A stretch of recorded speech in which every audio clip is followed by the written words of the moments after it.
নমস্কার, তনুর গল্প সম্ভারে আমি তনুশ্রী তোমাদের সবাইকে স্বাগত জানাই। আজকে আমি আবার তোমাদের জন্য নিয়ে এসেছি গোপাল ভাঁড়ের আরেকটি গল্প। গল্পটি হলো ভূতের পাল্লায় গোপাল ভাঁড়। গল্পটা শোনার অনুরোধ রইল। যদি ভালো লাগে তাহলে লাইক, শেয়ার অ্যান্ড সাবস্ক্রাইব অবশ্যই করে দিও। চলো শুরু করি আমার আজকের নিবেদন, ভূতের পাল্লায় গোপাল ভাঁড়।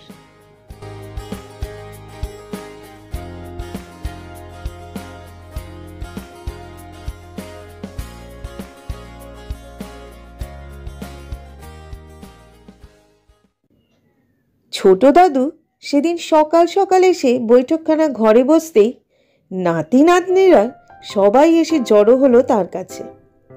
তারপর সকলে চিৎকার করতে লাগলো, দাদু একটা গল্প বলো, দাদু দাদু একটা গল্প বলো। ছোট দাদু বললেন, এ সময় গল্প শুনবি কি রে, তোদের পড়াশোনা নেই? পেকু অর্থাৎ পঙ্কজ বললে, না আজ আর পড়াশোনার ঝামেলা নেই, স্কুল তো 4 দিন বন্ধ। ছোট দাদু বললে, স্কুল বন্ধ তো হয়েছে কি, তাই বলে পড়াশোনা করতে হবে না? ছোট বোন বিনি বললে, সে হবে খন দাদু, আজ একটা গল্প বলো। এই কথা বলে আবার সবাই চেঁচাতে আরম্ভ করলো।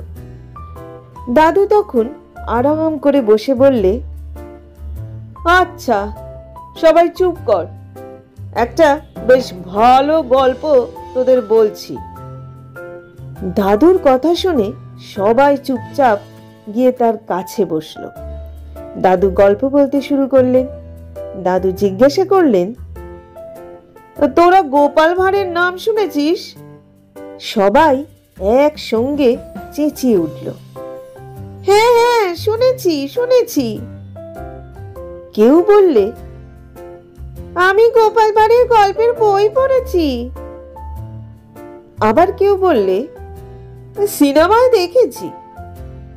দাদু বললে, তাহলে তো ভালোই হলো, নতুন করে আর গোপাল ভাঁড়ের পরিচয় দিতে হবে না। বিনি বলল, না না তুমি গল্প বলো। দাদু বললে, তাহলে শোন। একদিন গোপাল ভাঁড় রাজসভা থেকে ফিরে আসতে তার স্ত্রী বললে, একবার বাজার যাও তো। গোপাল বললে, কেন? গোপালের স্ত্রী বললে, বাজার থেকে একটা ইলিশ কিনে নিয়ে এসো, আজ ইলিশ মাছ খেতে খুব ইচ্ছে করছে। গোপালের হাতে সেদিন টাকা পয়সা ছিল না। স্ত্রীর বায়না শুনে সে মুখ কাঁচু মাচু করে দাঁড়িয়ে রইল। তাই দেখে গোপালের স্ত্রী বললে, কি গো চুপ করে দাঁড়িয়ে আছো কেন, বাজারে যাও। গোপাল আস্তে আস্তে বললে, আজ আমার কাছে টাকা পয়সা নেই, ইলিশ মাছ বরং অন্য দিন খেও। গোপালের বউ এই কথায় রেগে গিয়ে বললে, যার বউকে খেতে দেবার মুরদ নেই, শখ স্বাদ মেটাবার মুরদ নেই, তার আবার বিয়ে করা কেন? বিয়ে করলে যে বউয়ের স্বাদ আহ্লাদ মেটাতে হয় জানো না? গোপাল একটু হেসে বললে, দেখো বিয়ে করা বউ হলো স্বামীর অর্ধাঙ্গিনী, তার সুখ দুঃখের ভাগীদার। বউ মুখ নাড়া দিয়ে বললে, থামো থামো, অন্যায় কাম করো না। কথায় আছে না, ভাত দেবার কেউ নেই, কিল মারবার গোসাই। আমায় ধম্ম কথা বলে ভোলাচ্ছেন। গোপাল বললে, ধম্ম কথা নয় বউ, এটা হলো শাস্ত্রের কথা। বউ বললে, তোমার অমন শাস্ত্রের মুখে ঝেঁটা মারি, আর তোমার মুখেও ঝেঁটা মারি। এই কথা শুনে গোপাল খুব দুঃখিত হলো মনে মনে। সে ভাবলে, কি এত অহংকার, সামান্য অর্থের জন্য নিজের স্ত্রী হয়ে এত অপমান! আর বাড়িতে থাকবো না, যেদিকে দু চোখ যায় সেই দিকেই চলে যাব। মনে মনে এইরকম চিন্তা করে গোপাল তখনকার মতো চুপ করে রইল। দুপুরবেলা সবাই যখন ঘুমিয়ে পড়েছে, গোপাল তখন ঘর থেকে বেরিয়ে পড়ল। গোপাল চলেছে তো চলেছেই, কোনো দিকে তার খেয়াল নেই। এইভাবে অনেক দূর এসে পড়ল গোপাল। যখন তার হুঁশ হলো, তখন সূর্যদেব অস্ত গেছে, সন্ধ্যা ঘনিয়ে আসছে চারদিকে। হঠাৎ তার পায়ে একটা ঠোক্কর লাগলো। নিচু দিকে তাকিয়ে গোপাল দেখল তার পায়ের কাছে পড়ে আছে একটা পোড়া কাঠ। সে তখন চারিদিকে তাকিয়ে দেখলে সেটা একটা শ্মশান। চারিদিকে ধুধু করছে মাঠ, কোথাও লোকজনের বাড়ি ঘরের চিহ্ন মাত্র নেই। চারিদিকে মরার মাথা, পোড়া কাঠ আর হাড়গোড় ছড়ানো রয়েছে। তার সামনে একটু দূরেই একটা চিতা থেকে অল্প অল্প ধোঁয়া উঠছে। মনে হচ্ছে কারা যেন সদ্য মরা পুড়িয়ে গেছে। এইসব দৃশ্য দেখে গোপাল পেল ভয়। সে তখন তাড়াতাড়ি ফিরে যাবার জন্য হাঁটতে লাগলো। কিন্তু তখন চারিদিকে অন্ধকার নেমে এসেছে। কৃষ্ণপক্ষের রাত, তার ওপর আবার আকাশে মেঘ জমেছে, কিছুই দেখা যাচ্ছে না। চলতে চলতে গোপাল বারবার হোঁচট খেতে লাগলো। এমন সময় একসঙ্গে কতগুলো শিয়াল ডেকে উঠল। গোপাল চমকে উঠে তাকিয়ে দেখল সে সেই শ্মশানের মধ্যেই ঘুরে বেড়াচ্ছে, পথ হারিয়ে। গোপাল কিছুক্ষণ এক জায়গায় স্থিরভাবে দাঁড়িয়ে চারিদিকে পথের সন্ধান করতে লাগলো, কিন্তু কিছুই দেখা গেল না অন্ধকারে। আকাশ তখন ঘন কালো মেঘে ছেয়ে গেছে, কিছুই দেখা যাচ্ছে না চোখে। এমন সময় তার চোখে পড়ল একটা মস্ত বড় বট গাছ। গোপাল আস্তে আস্তে সেই বট গাছের কাছে গিয়ে কোনো রকমে তার মোটা সোটা দেহটা নিয়ে গাছের ওপর উঠে বসল। এদিকে সারা রাত ধরে মরার মাথা আর হাড়গোড় নিয়ে কুকুর শিয়ালে খণ্ডযুদ্ধ চলতে লাগলো। রাত যখন গভীর, এমন সময় একটা ভূত এসে সেই বট গাছের তলায় বসল। তার চেহারা দেখে গোপালের বুক দুরু দুরু করতে লাগলো, সারা গায়ে ঘাম ঝরতে লাগলো। সে মনে মনে ভাবতে লাগলো, এবার যদি প্রাণে বাঁচি আর কখনো গিন্নির সঙ্গে ঝগড়া করব না। হে মা কালী, এবারের মতো বাঁচিয়ে দাও মা। গোপালের যখন এই অবস্থা, তখন আরো 4টি ভূত এসে বসলে সেই বট গাছের তলায়। এবার তাদের মধ্যে নাকি সুরে কথাবার্তা হতে লাগলো। গোপাল প্রথম যা ভয় পেল, সে ছিল খুব চতুর আর বুদ্ধিমান, তাই সে কান পেতে তাদের কথাবার্তা শুনতে লাগলো। প্রথম ভূতটা বললে, এই তোদের এত দেরি হলো কেন? দ্বিতীয় ভূত বললে, কর্তা, আমরা 4-5 ঘুরতে ঘুরতে এলু, তার দেরি হয়ে গেল। প্রথম ভূত বললে, ঘুরে ঘুরে কি দেখলি? তৃতীয় ভূত বললে, কামার পাড়ায় একজন মরেছে। চতুর্থ ভূত বললে, কুমোর পাড়াতেও একজন মরেছে। পঞ্চম ভূত বললে, ঘোষপাড়ায় একজন মরেছে। দ্বিতীয় ভূত বললে, বাহ, ভারী মজা তো, কলুপাড়াতেও একজন মরেছে দেখে এলুম। প্রথম ভূত বললে, তাহলে মোট 4 জন মরেছে আজ। পঞ্চম ভূত বললে, হ্যাঁ কর্তা। দ্বিতীয় ভূত বললে, আচ্ছা কর্তা, এই মরা 4টিকে তুলে নিলে কেমন হয়? সকলে বলল, ভালোই হবে, ভালোই হবে। প্রথম ভূত তখন গম্ভীরভাবে বললে,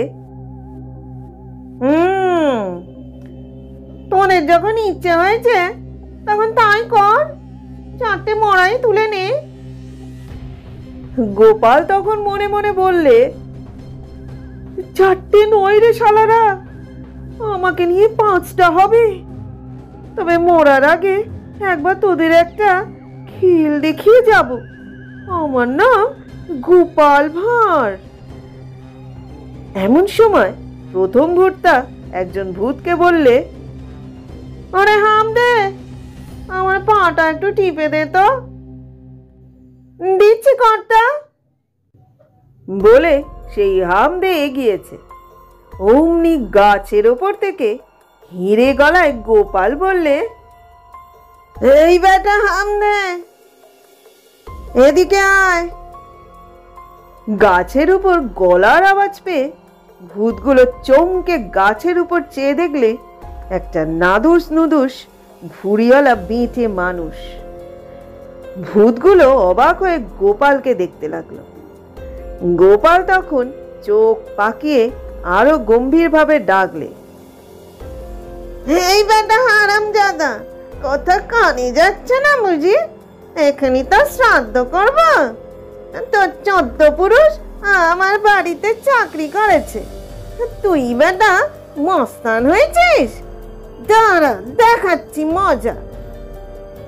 গোপালের কথায় হামদে ভয় পেয়ে বললে, আগে আমার কি দোষ?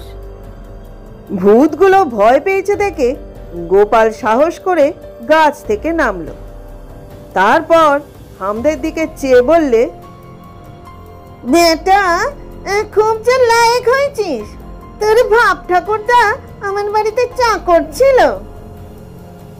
প্রথম ভূত বললে, ওর 14 পুরুষ যে তোমার বাড়িতে চাকরি করেছে তার প্রমাণ দিতে পারবে?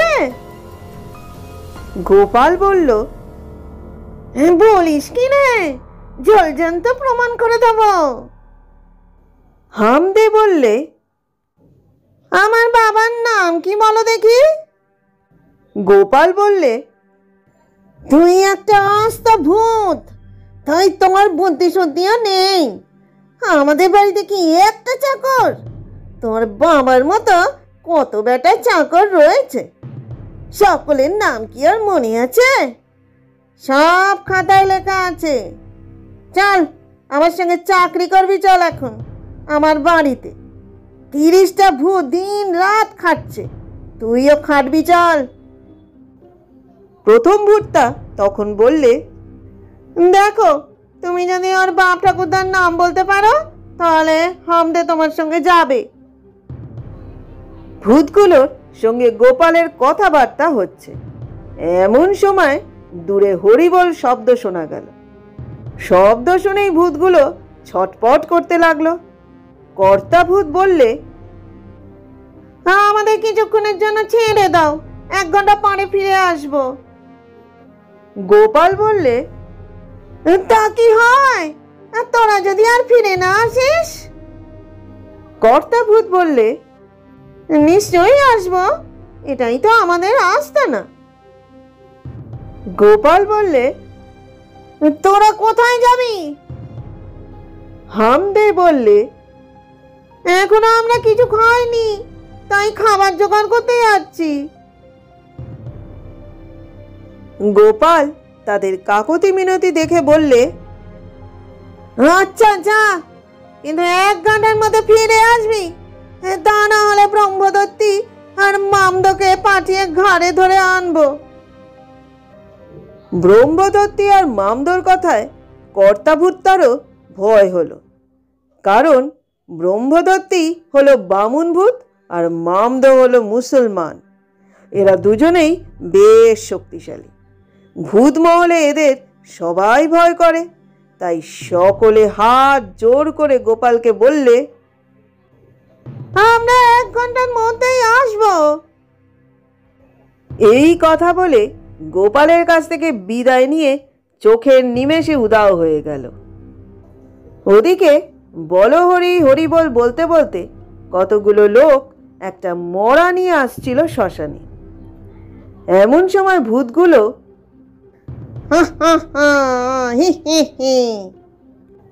করতে করতে লম্বা লম্বা হাত পা বাড়িয়ে সেদিকে এগিয়ে যেতেই লোকগুলো মরা ফেলেই যেদিকে পারলে ছুটে পালালো। ভূতগুলো তখন এসে মনের আনন্দে মরাটাকে খেতে লাগলো। কড়কড় মরমর করে হাড় চিবোতে চিবোতে কর্তাভূত বললে, এই সব তাড়াতাড়ি খেয়ে নে, 1 ঘন্টার মধ্যে না ফিরে গেলে লোকটা আবার ব্রহ্মদত্তি আর মামাদোকে পাঠাবে। সবাই তখন তাড়াতাড়ি খেতে লাগলো। প্রায় 1/2 ঘন্টার মধ্যে গোটা মরাটাকে শেষ করে হাড় চিবোতে চিবোতে আবার 5 জন এসে হাজির হলো। ওদিকে দূর থেকে ভূতগুলোকে আসতে দেখে গোপাল বট গাছে হেলান দিয়ে বসে জোরে জোরে নাক ডাকতে লাগলো। ভূতগুলো গাছের তলায় ফিরে এসে দেখলে লোকটা ঘুমোচ্ছে আর নাক ডাকছে। কর্তাভূত তখন ফিসফিসিয়ে বললে, এই চল, আমরা গাছের পিছন দিকে গিয়ে বসি। ওকে জাগাসনি, ঘুমোতে দে, সকাল হলেই আমরা কেটে পড়ব। সকলে বললে, সেই ভালো কর্তা। এই বলে সকলে সেই বট গাছের পিছনে বসল। গাছে হেলান দিয়ে বসে কর্তাভূতটা হামদেকে চুপি চুপি বললে, লোকটা যদি সত্যি সত্যি তোর বাপ ঠাকুরদার নাম বলে দেয় তাহলে কি হবে? দ্বিতীয় ভূতটা বললে, তা পারবে না কর্তা, ও কি করে নাম জানবে? আরেকজন বললে, ঠিক বলেছিস, ও কি করে নাম জানবে? হামদেই হয়তো সব জানে না। হামদে এই কথায় রেগে গিয়ে বললে, কেন জানবো না? আমার বাপ ঠাকুরদার নাম আমি জানবো না তো কে জানবে? দ্বিতীয় ভূত বললে, বেশ, বল তো দেখি নামগুলো। হামদে বললে, আমার নাম হামদে, বাবার নাম আমদে, ঠাকুরদার নাম লামদে, তার বাবার নাম জামদে। কর্তা বললে, ব্যাস ব্যাস, ওই হলেই হবে, এই রকম বললেই হলো। এদিকে গোপাল ঘুমের ভান করে পড়ে থেকে সব শুনে নিল এবং মুখস্থ করে ফেললে।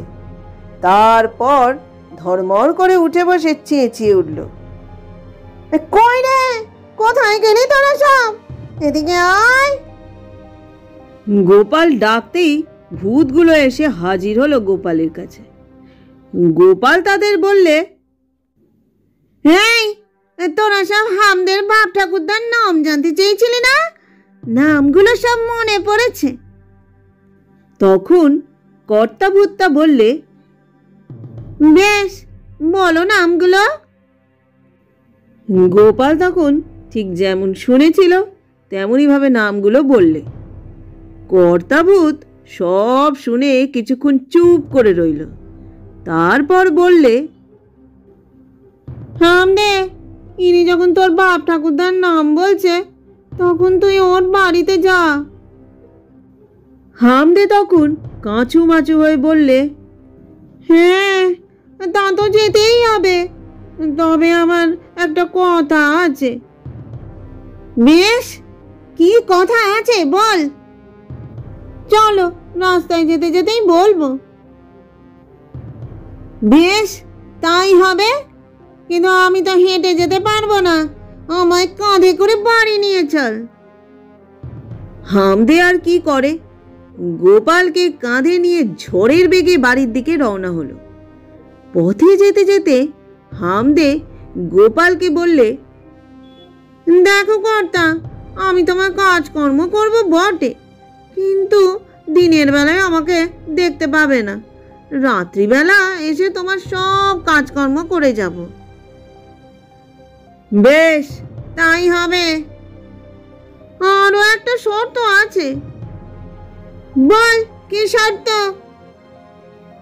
রোজ আমাকে কাজ দিতে হবে, বসে থাকতে পারবো না, বসে থাকলেই আমাকে ছেড়ে দিতে হবে, তা না হলে আমি তোমার ঘাড় মটকাবো। বেশ, তাই হবে।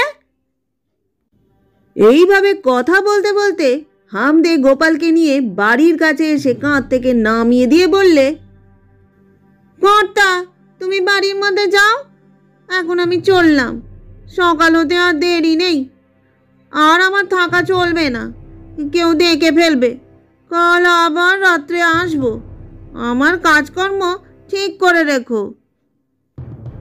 এই কথা বলে হামদে হাওয়ায় মিলিয়ে গেল। গোপাল দরজার কাছে দাঁড়িয়ে থেকে তারপর দরজায় কড়া নাড়া দিল। গোপালের স্ত্রী দরজা খুলে দিয়ে জিজ্ঞাসা করলে, কি গো, তুমি সারাদিন সারা রাত কোথায় গেছিলে? গোপাল তখন একে একে বাড়ি থেকে গিয়ে অবধি যা যা ঘটেছিল সবই বললে। সব শুনে গোপালের বউ এক গাল হেসে বললে, দেখলে তো আমার ঝগড়ার করার গুণ, আমি ঝগড়া না করলে তুমিও বাড়ি থেকে যেতে না, আর এই সবও ঘটনা ঘটতো না। গোপাল বললে, দেখো গিন্নি, আর বক বক করে লাভ নেই, সারাদিন কিছু খাওয়া হয়নি, সকাল হয়ে গেছে, তুমি কাজকর্ম সেরে দুটো যা হোক কিছু রান্না বান্নার জোগাড় করো। দেখতে দেখতে সারা দিন কেটে গেল। গোপাল সারা দিনটা ঘুমিয়ে কাটালে। রাত্রিবেলা বাড়ির সকলে খেয়ে দিয়ে ঘুমিয়ে পড়ল, গোপাল কিন্তু জেগে বসে রইল। রাত্রি যখন 12টা, এমন সময় হামদে এসে হাজির। এসেই সে গোপালকে বললে, বলো, কি কাজ করতে হবে?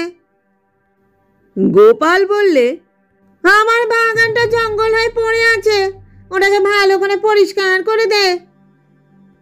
সঙ্গে সঙ্গে হামদে চলে গেল বাগান পরিষ্কার করতে। কিছুক্ষণের মধ্যেই সে বাগান পরিষ্কার করে ফিরে এসে গোপালের কাছে বিদায় নিয়ে ফিরে গেল। এইভাবে রোজই হামদে এসে গোপালের কাজ করে যেতে লাগলো।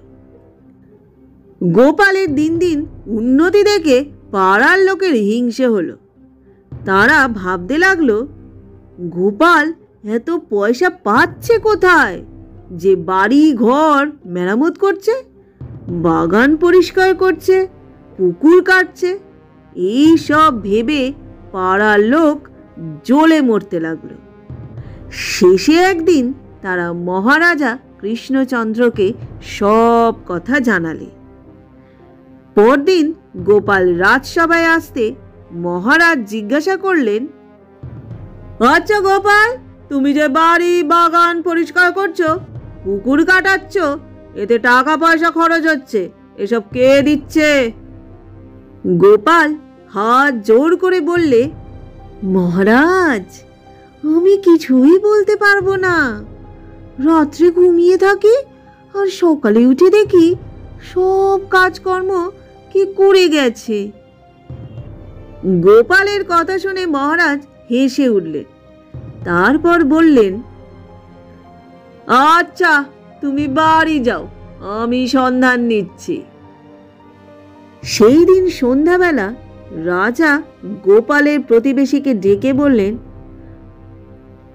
আজ তোমরা সারা রাত্রি জেগে গোপালের বাড়ি পাহারা দেবে, তাহলে বোঝা যাবে কে গোপালের কাজ করে দেয়।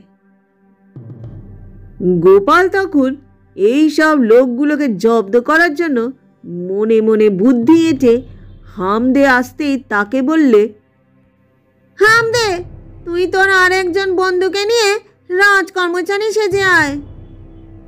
হামদে সঙ্গে সঙ্গে তার এক বন্ধুকে সঙ্গে নিয়ে রাজকর্মচারী সেজে গোপালের কাছে এসে হাজির হলো। গোপাল বললে, যাও তোমরা, আজ তোমাদের কোনো কাজ করতে হবে না। হামদে বললে, তাহলে আমরা কি করব? গোপাল বললে, আমার বাড়ির চারপাশে জনকতক লোক পাহারা দিচ্ছে, তোমরা তাদের রাজার হুকুম জানিয়ে সারা রাত ধরে আমার নতুন পুকুরের মাটি কাটবে। হুকুম পাওয়ার সঙ্গে সঙ্গে হামদে তার বন্ধুকে নিয়ে চলে গেল। তারপর তারা দেখলে সত্যি কয়েকজন লোক গোপালের বাড়ির চারপাশে ঘুরে বেড়াচ্ছে। হামদে তাদের কাছে গিয়ে বললে, শোনো তোমরা, রাজামশাই হুকুম দিয়েছেন আর সারা রাত ধরে তোমাদের গোপালের নতুন পুকুরে মাটি কাটতে হবে। হামদের কথা শুনে সকলে ভয় পেয়ে গেল। তাদের চুপ করে দাঁড়িয়ে থাকতে দেখে হামদে বললে, শিগগির মাটি কাটতে শুরু করো, নইলে চাবুক মারতে মারতে মাটি কাটাবো। এই কথা বলে কোদাল আর ঝুড়ি ফেলে দিল তাদের সামনে। লোকগুলো আর কি করে, সারা রাত ধরে গোপালের পুকুরের মাটি কাটতে লাগলো। সারা রাত ধরে মাটি কেটে লোকগুলোর অবস্থা খুব কাহিল হয়ে পড়ল। কিন্তু কি করবে, রাজার হুকুম অমান্য করলেই বিপদ। তাই তারা সকাল হবার অপেক্ষায় রইল। পূব দিকে ফর্সা হবার সঙ্গে সঙ্গে হামদে আর তার বন্ধু চলে গেল। লোকগুলো তখন আধমরা অবস্থায় হাঁপাতে হাঁপাতে যে যার বাড়ি ফিরে গেল। মহারাজ কৃষ্ণচন্দ্রের দরবার বসেছে। সভাসদ পরিষদ যে যার জায়গায় বসে আছে। গোপালও গম্ভীর মুখে বসে আছে তার আসনে। প্রহরীরা পাহারা দিচ্ছে। চারিদিকে লোক লস্কর দাঁড়িয়ে, সভাগৃহ জমজমাট। এমন সময় কতগুলি লোক হাঁপাতে হাঁপাতে এসে বললে, মহারাজ, মহারাজ, আমাদের রক্ষা করুন। গোপাল মনে মনে বললে, কেমন আর পরের হিংসা করবে? আচ্ছা যাও, পরের হিংসা ত্যাগ করো, তাহলে আর শাস্তি পেতে হবে না। লোকগুলো তখন আস্তে আস্তে যে যার বাড়ি গেল।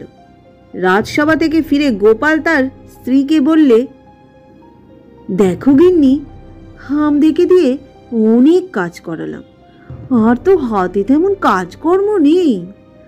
তাছাড়া মহারাজও সন্দেহ করছে, এবার হয়তো তিনি নিজেই খোঁজ খবর নিতে শুরু করবেন। গিন্নি বললে, তাহলে উপায়? গোপাল বললে,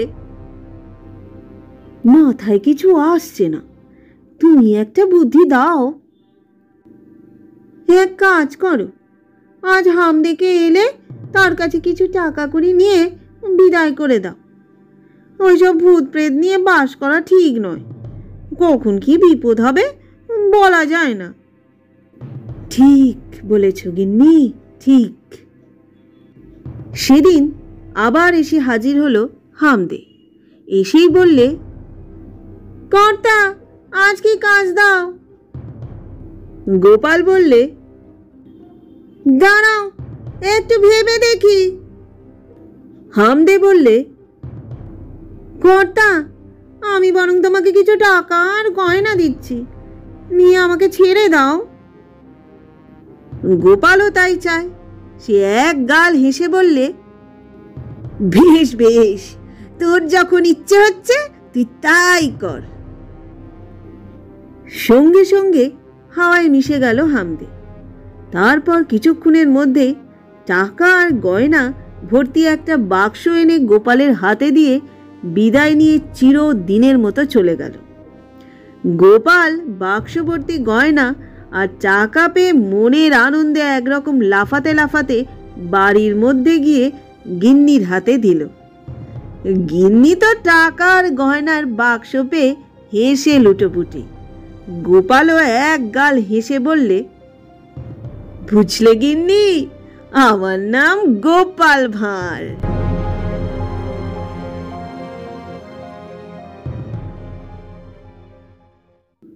এতক্ষণ তোমরা শুনলে গোপাল ভাঁড়ের একটি মজার গল্প, ভূতের পাল্লায় গোপাল ভাঁড়।